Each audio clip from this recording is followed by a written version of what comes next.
Salah Abdeslam est-il vraiment une pièce maîtresse et la clé permettant de pénétrer dans la stratégie de la nébuleuse terroriste franco-belge? Salah Abdeslam a joué un rôle essentiel dans la préparation des attentats du 13 novembre. Il était au courant de la préparation des attentats dès sans doute le printemps 2015. C'est lui qui va aller chercher toute une série de terroristes, deux voyages à Budapest, un voyage en Allemagne, d'autres voyages qu'il va faire en Italie et en Espagne. Il va amener les terroristes du 13 novembre à Bruxelles. Il va louer les planques dans lesquelles il loge. Il va louer les véhicules. Il aura les véhicules qui serviront à aller à Paris. Il aura les planques près de Paris.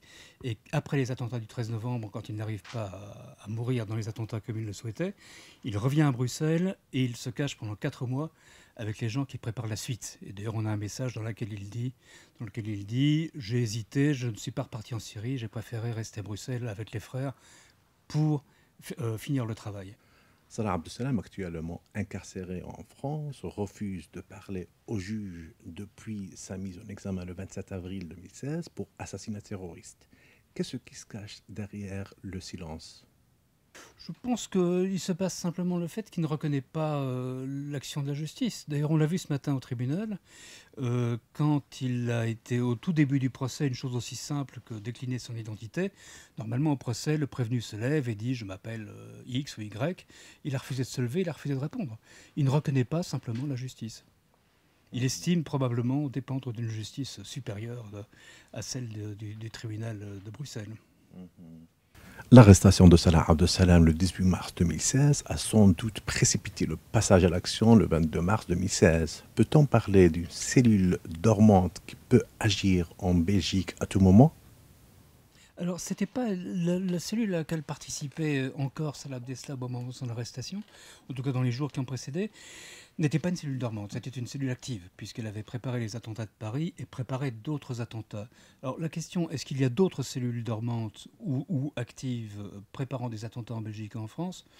Il y a un risque. En tout cas, on a depuis 2015 et depuis 2016, et ça a continué encore à la fin de l'année 2017, on a des arrestations tout le temps. Donc ça prouve qu'il y a des structures terroristes, ou en tout cas des individus radicalisés, qui peuvent former des structures.